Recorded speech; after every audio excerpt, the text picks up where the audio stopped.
Welcome to the extended panel of the Georgia Vote. I'm Faith Jesse with my co-host here, Zach Merchant. And with us this week, we have Democratic strategist Fred Hicks, Republican strategist Stephen Lawson, as well as chief politics reporter Greg Bluestein from the AJC. Gentlemen, thank you so much for being here with us. During this week's show, we talked a lot about the state of the races, but we didn't get much into the government shutdown. We did hear from a couple of our Congress people up in Washington, including Marjorie Taylor Greene, who Zach spoke with, Lucy McBath, who I spoke with. And I want to ask you all about just the negotiations. It seems like there's a lot of finger pointing, Greg. Yeah, did you ever expect Democrats and Marjorie Taylor Greene to be on the same page on something? But you know, Greg, she would take a little bit of, we asked her about that, and she wouldn't go there. She wouldn't go there, but Democrats but others are, right. Including former Atlanta Mayor Keisha Lance Bottoms, who's running for governor, who's saying, hey, look, even I can agree with Marjorie Taylor Greene, but Democrats are leaning into this health care issue, of course, and they're pointing toward the fact that a lot of Georgians, 1.4-ish million Georgians, could face higher health care premiums if these expiring health care subsidies end up expiring at the end of the year. And so it could be painful for a lot of Georgians' wallets. And that's their main message, where you're hearing from Republicans saying, look, this is all not about health care, it's about funding, it's about getting the government back and running, then we can negotiate. Democrats say, hey, we don't have a reason to negotiate. We don't have trust in that negotiation process right now. I think that her thought point is what something other Republicans may be fearful of. Are Democrats kind of seizing on that? Because Marjorie Taylor Greene was very sure to say, I do not like Obamacare, I do not like this policy, but I don't want to see my kids' health premiums double.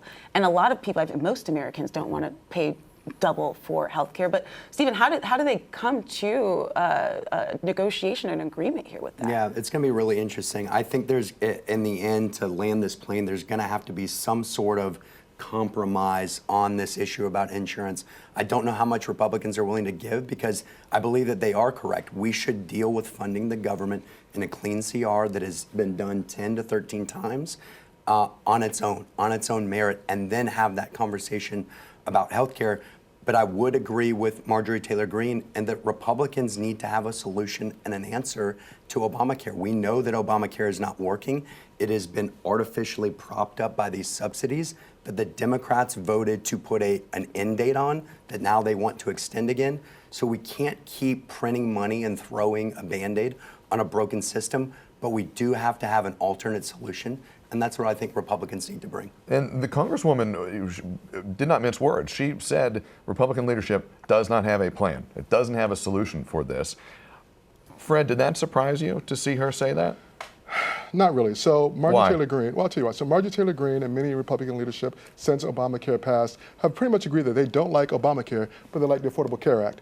The problem they have with it is that it was passed by Obama. If you don't want your children's premiums to go up, if you don't want your pre-existing conditions to not be covered, if you don't want all these things, then you actually do like it. You just don't like that it was Obamacare. And that is that is the issue that why Republicans do not have a plan, because the fact is that the ACA is very, very popular, and it has helped millions and millions of people. And Republicans have consistently refused to do anything like expand Medicaid or do anything to expand really the healthcare offerings to Georgians or to Americans.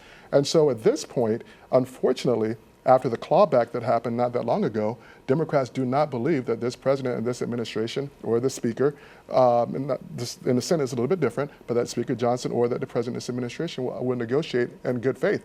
They will make a deal and then claw it back. And so that's why this is sort of the last stand that for Democrats, and really for people who rely on these on this healthcare plan, ACA or Obamacare, whatever you want to call it. So I don't think that, unfortunately, Democrats don't really have a good faith partner on the other side of the table. Fred, can I just interject for a moment here?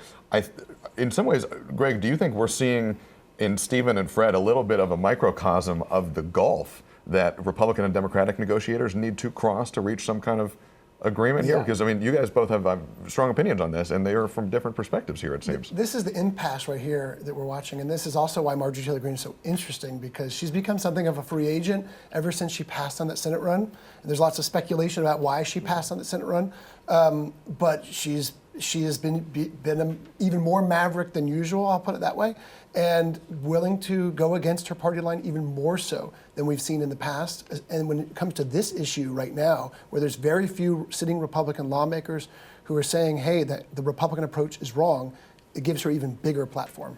And I do want to bring up that in our conversation with Congresswoman McBath, I mean, she had a very strong message for House Speaker, open it back up. We want to negotiate, but he's also taken a hardline approach saying, I don't have anything to negotiate in it.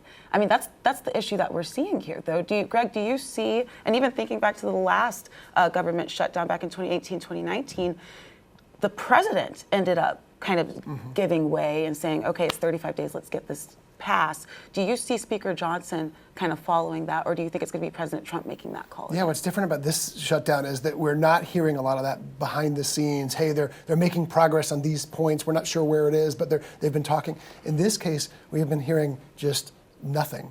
You know, that there isn't negotiations, there aren't negotiations behind the scenes, that they are at a standstill. Now, maybe that's wrong. Maybe there actually are high-level behind-the-scenes negotiations, and we might see some sort of deal in the next coming days. But it might also take what happened the last long shutdown, which was flights getting delayed, which was pain for the American people to end this thing. And the dollars. And the thing is, the Democrats, and Stephen, I think you would have to agree with this, because Republicans felt the same pressure when they were in the minority, that Democratic voters were really upset with Democrats who passed and voted for an extension back in the early part of this year.